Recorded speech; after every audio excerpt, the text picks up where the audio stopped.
Corona की made in India vaccine और दुनिया के सबसे बड़े टीकाकरण अभियान, इस विषय में अभी विस्तार से हमारी चर्चा हुई। प्रेजेंटेशन में भी काफी चीजें डिटेल बताई गई है और हमारे राज्यों के डिस्ट्रिक्ट लेवल के अधिकारियों तक बहुत विस्तार से इसकी चर्चा हुई है।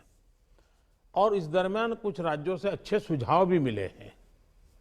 केंद्र और राज्यों के बीच इस संवाद और सहयोग ने कोरोना से लड़ाई में बहुत बड़ी भूमिका निभाई है। एक प्रकार से फेडरलिज्म का उत्तम उदाहरण इस सारी लड़ाई में हम लोगों ने प्रस्तुत किया है। साथियों, आज हमारे देश के पूर्व प्रधानमंत्री स्वर्गीय लाल बहादुर शास्त्री जी की पुण्यतिथि भी है। मैं उन्हें अपनी भावभीनी श्रद्धांजलि अर्पित करता हूं। 1965 में शास्त्री जी ने एडमिनिस्ट्रेटिव सर्विस की एक कॉन्फ्रेंस में एक महत्वपूर्ण बात कही थी, जिसका जिक्र मैं यहां आपके सामने करना चाहता हूं। उन्होंने कहा था कि the basic idea of governance as I see it is to hold the society together so that it can develop and march towards certain goals. The task of the government is to facilitate this evolution, this process. मुझे संतोष है कि corona के इस संकट काल में हम सभी ने एकजुट होकर काम किया। जो सीख लाल बहादुर शास्त्री जी ने दी थी, उसी पर चलने का हम सबने प्रयास किया और इस दरमियान संवेदनशीलता के साथ त्वरित फैसले भी किए गए, जरूरी संसाधन भी जुटाए गए और देश की जनता को निरंतर हम लगातार जागरूक भी करते रहे। और आज इसी का परिणाम है कि भारत में कोरोना का संक्रमण वैसा नहीं है और न ही वैसा फैला है जैसा दुनिया के अन्य देशों में हमने देखा है। जितनी घबराहट और चिंता 7-8 महीने पहले देशवासियों में थी, अब लोग उससे बाहर निकल चुके हैं। ये अच्छी स्थिति है, लेकिन केयरलेस न हो जाए, ये भी हमें चिंता करनी है। देशवासियों में बढ़ते विश्वास का प्रभाव आर्थिक गतिविधियों पर भी सकारात्मक रूप से दिखाई दे रहा है। मैं आपके राज्य प्रशासन की भी दिन रात जुटे रहने के लिए प्रशंसा करता हूं। साथियों, अब हमारा देश कोरोना के खिलाफ लड़ाई में एक निर्णायक चरण में प्रवेश कर रहा है। ये चरण है वैक्सीनेशन का। जैसे यहां जिक्र हुआ, 16 जनवरी से हम दुनिया का सबसे बड़ा टीकाकरण अभियान शुरू कर रहे हैं। ये हम सभी के लिए गौरव की बात है कि जिन 2 वैक्सीन को इमरजेंसी यूज ऑथराइजेशन दिया गया है, वो दोनों ही मेड इन इंडिया है। इतना ही नहीं, 4 और वैक्सीन प्रोग्रेस में है। और ये जो मैं करीब 60-70% काम पहले राउंड का होने के बाद बैठने की चर्चा इसलिए करता हूं कि उसके बाद और वैक्सीन भी आ जाएगी। और जब और वैक्सीन आ जाएगी तो हमें फ्यूचर का प्लान करने में वो भी एक बहुत बड़ी सुविधा रहेगी। और इसलिए सेकंड पार्ट इसका जो है, जो हम 50 से ऊपर वालों के लिए जाने वाले हैं, तब तक शायद हमारे पास और भी कुछ वैक्सीन आने की संभावनाएं हैं। साथियों, देशवासियों को एक प्रभावी वैक्सीन देने के लिए हमारे एक्सपर्ट्स ने हर प्रकार की सावधानियां बरती हैं और अभी साइंटिफिक कम्युनिटी की तरफ से विस्तार से हमें बताया भी गया है। और आपको मालूम होगा, मैं इस विषय में जब भी मुख्यमंत्रियों के साथ बात हुई, मैंने हमेशा एक ही जवाब दिया था कि इस विषय में हम जो भी निर्णय करना होगा वो साइंटिफिक कम्युनिटी जो कहेगी वो ही हम करेंगे। साइंटिफिक कम्युनिटी को ही हम फाइनल वर्ड मानेंगे और हम उसी प्रकार चलते रहे हैं। कई लोग कहते थे देखिए दुनिया में वैक्सीन आ गई, भारत क्या कर रहा है, भारत सो रहा है, इतने लाख हो गया, इतना हो गया, भारत कुछ, ऐसी भी चिल्लाहट हुई। लेकिन फिर भी हमारा मत था कि ये साइंटिफिक कम्युनिटी और जो इसके लिए जिम्मेवार लोग हैं उनकी तरफ से जब आएगा तभी हमारे लिए उचित होगा और हम उसी दिशा में चले हैं। बड़ी बात जो मैं दोहराना चाहता हूं कि हमारी दोनों वैक्सीन्स दुनिया की दूसरी वैक्सीन से ज्यादा कॉस्ट इफेक्टिव है। हम कल्पना कर सकते हैं अगर भारत को कोरोना टीकाकरण के लिए विदेशी वैक्सीन पर पूरी तरह निर्भर रहना पड़ता तो हमारे क्या हालत होते, कितनी बड़ी मुश्किल होती, हम उसका अंदाज लगा सकते हैं। ये वैक्सीन भारत की स्थितियां और परिस्थितियों को देखते हुए निर्मित की गई है। भारत के टीकाकरण का जो अनुभव है, जो दूर सुदूर क्षेत्रों तक पहुंचने की व्यवस्थाएं हैं, वो कोरोना वैक्सीनेशन कार्यक्रम में बहुत उपयोगी सिद्ध होने वाली है। साथियों, आप सभी राज्यों के साथ सलाह मशवरा करके ही ये तय किया गया है कि टीकाकरण अभियान की शुरुआत में किसे प्राथमिकता दी जाएगी।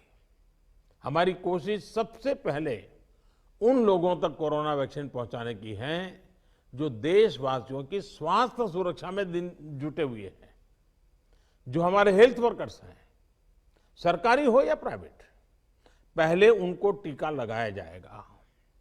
इसके साथ साथ हमारे जो सफाई कर्मचारी हैं, दूसरे फ्रंटलाइन वर्कर्स हैं, सैन्य बल है, पुलिस और केंद्रीय बल हैं, होमगार्ड है, डिजास्टर मैनेजमेंट वॉलेंटियर समेत तमाम सिविल डिफेंस के जवान हैं, कंटेनमेंट और सर्वेलेंस से जुड़े रेवेन्यू कर्मचारी हैं, ऐसे साथियों को भी पहले चरणों में टीका लगाया जा रहा है।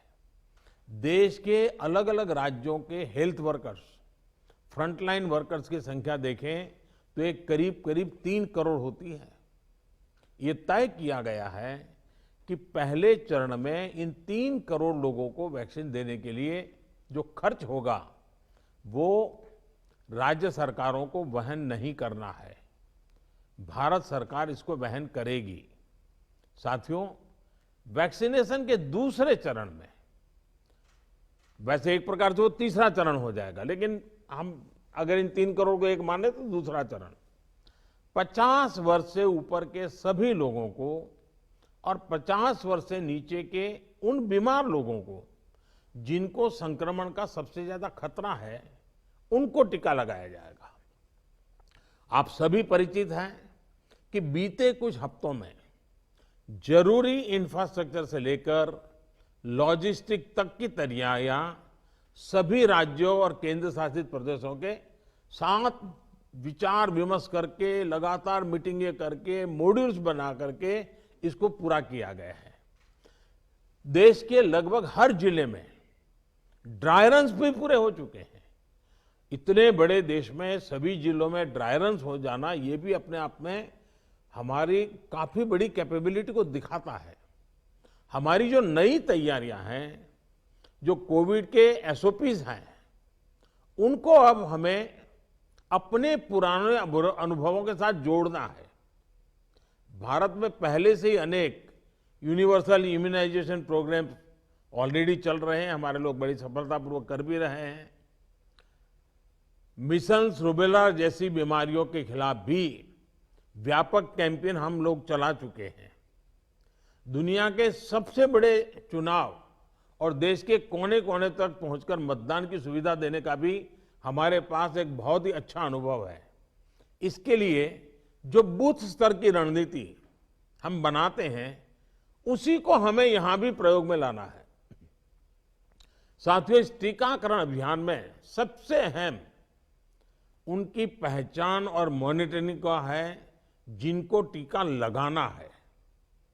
इसके लिए आधुनिक टेक्नोलॉजी का उपयोग करते हुए कोविन नाम का एक डिजिटल प्लेटफॉर्म भी बनाया गया है। आधार की मदद से लाभार्थियों की पहचान भी की जाएगी और उनको दूसरी डोज समय पर मिले, ये भी सुनिश्चित किया जाएगा।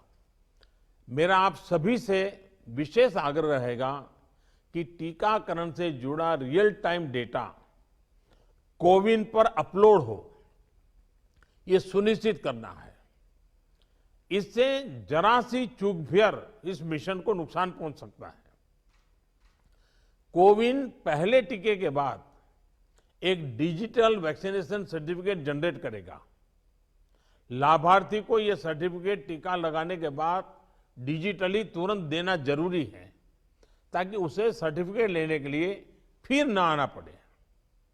किसको टीका लग चुका है ये तो इस सर्टिफिकेट से पता चलेगा ही, साथ ही दूसरी डोज उसको कब लगेगी इसके रिमाइंडर के रूप में भी ये काम करेगा। दूसरी डोज के बाद फाइनल सर्टिफिकेट दिया जाएगा। साथियों, भारत जो करने वाला है उसे दुनिया के अनेक देश फिर फॉलो करेंगे, इसलिए हमारी जिम्मेदारी बहुत ज्यादा है। एक और अहम तथ्य है जिसका हमें ध्यान रखना है, दुनिया के 50 देशों में 3-4 सप्ताह से वैक्सीनेशन का काम चल रहा है। करीब करीब 1 महीना हुआ, लेकिन अब भी करीब करीब 2.5 करोड़ लोग ही वैक्सीन हो पाई है पूरी दुनिया में। उनकी अपनी तैयारियां हैं, उनका अपना अनुभव है, उनका सामर्थ्य है, वो अपने तरीके से कर रहे हैं। लेकिन अब भारत में हमें अगले कुछ महीनों में ही लगभग 30 करोड़ आबादी के टीकाकरण का लक्ष्य हासिल करना है। इस चुनौती का पूर्वानुमान लगाते हुए ही बीते महीनों में भारत ने बहुत व्यापक तैयारियां की हैं। कोरोना की वैक्सीन से अगर किसी को कुछ असहजता होती है तो उसके लिए भी जरूरी प्रबंध किए गए हैं। यूनिवर्सल इम्यूनाइजेशन प्रोग्राम में पहले से ही इसके लिए एक मैकेनिज्म हमारे पास रहता है। कोरोना टीकाकरण के लिए इसको और मजबूत किया गया है। साथियों, वैक्सीन और टीकाकरण की इन बातों के बीच हमें ये भी याद रखना है कि कोविड से जुड़े जो प्रोटोकॉल हम फॉलो करते आ रहे हैं उनको इस पूरी प्रक्रिया के दरमियान भी बनाए रखना है। थोड़ा सा भी लूजनेस नुकसान कर सकता है। और यही नहीं, जिनको टीका लगाया जा रहा है वो भी संक्रमण को रोकने के लिए जो सावधानियां हम लेते रहे हैं उनको फॉलो करते रहे। ये सुनिश्चित करना ही होगा। एक और बात जिस पर हमें बहुत गंभीरता से काम करना है, हर राज्य, हर केंद्र शासित प्रदेश को ये सुनिश्चित करना होगा कि अफवाहों पर, वैक्सीन से जुड़े अपप्रचार को कोई हवा न मिले। इफ्स और बट्स से बात नहीं होनी चाहिए। देश और दुनिया के अनेक स्वार्थी तत्व हमारे इस अभियान में रुकावट डालने की कोशिश कर सकते हैं। कॉरपोरेट कंपटीशन भी इसमें आ सकती है, कंट्री का प्राइड के नाम से भी आ सकता है, बहुत सी चीजें हो सकती हैं। ऐसी हर कोशिश को देश के हर नागरिक तक सही जानकारी पहुंचाकर हमें नाकाम करना है। इसके लिए हमें धार्मिक और सामाजिक संस्थाओं, NYK हो, NSS हो, सेल्फ हेल्प ग्रुप्स हो, प्रोफेशनल बॉडीज हो, रोटरी, लायंस क्लब जैसे संस्थाएं हो, रेड क्रॉस जैसी संस्थाएं हो, इन सबको हमने साथ जोड़ना है। जो हमारी रूटीन स्वास्थ्य सेवा है, जो दूसरे टीकाकरण अभियान, वो भी ठीक से चलते रहें, इसका भी हमने ध्यान रखना है। क्योंकि हमें मालूम है कि हम 16 को शुरू कर रहे हैं, लेकिन हमारी 17 को एक रूटीन वैक्सीन का भी डेट है। तो इसलिए हमारा जो रूटीन वैक्सीन का काम चलता है वो भी कहीं डैमेज नहीं होना चाहिए। आखिरी में एक और गंभीर विषय के बारे में आपसे जरूर बात करना चाहता हूं। देश के 9 राज्यों में बर्ड फ्लू की पुष्टि हुई है। ये राज्य हैं केरला, राजस्थान, हिमाचल प्रदेश, गुजरात, हरियाणा, उत्तर प्रदेश, मध्य प्रदेश, दिल्ली और महाराष्ट्र। बर्ड फ्लू से निपटने के लिए पशुपालन मंत्रालय द्वारा कार्य योजना बनाई गई है, जिसका तत्परता से पालन आवश्यक है। इसमें डिस्ट्रिक्ट मजिस्ट्रेट की भी बड़ी भूमिका है। मेरा आग्रह है कि प्रभावित राज्यों के मुख्यमंत्री साथी भी मुख्य सचिवों के माध्यम से सभी डिस्ट्रिक्ट मजिस्ट्रेट का मार्गदर्शन करें। जिन राज्यों में अभी बर्ड फ्लू नहीं पहुंचा है, वहां की राज्य सरकारों को भी पूरी तरह सतर्क रहना होगा। हमें सभी राज्यों, स्थानीय प्रशासन को वाटर बॉडीज के आसपास, पक्षी बाजारों में, जू में, पोल्ट्री फार्म इत्यादि पर निरंतर निगरानी रखनी है, ताकि पक्षियों के बीमार होने की जानकारी प्राथमिकता पर मिले। बर्ड फ्लू की जांच के लिए जो लेबोरेटरीज हैं, वहां समय पर सैंपल भेजने सही स्थिति का जल्दी पता लगेगा और स्थानीय प्रशासन भी उतनी ही तेजी से कार्रवाई कर पाएगा। वन विभाग हो, स्वास्थ्य विभाग, पशुपालन विभाग के बीच जितना अधिक कोऑर्डिनेशन होगा, उतनी ही तेजी से हम बर्ड फ्लू के नियंत्रण में सफल होंगे। बर्ड फ्लू को लेकर लोगों में अफवाहें न फैलें, इसे भी हमें देखना होगा। मुझे पूरा विश्वास है कि हमारे एकजुट प्रयास हर चुनौती से देश को बाहर निकालेगा। मैं फिर एक बार आप सबका बहुत आभारी हूं और 60% काम होने के बाद हम दोबारा एक बार बैठ करके रिव्यू करेंगे।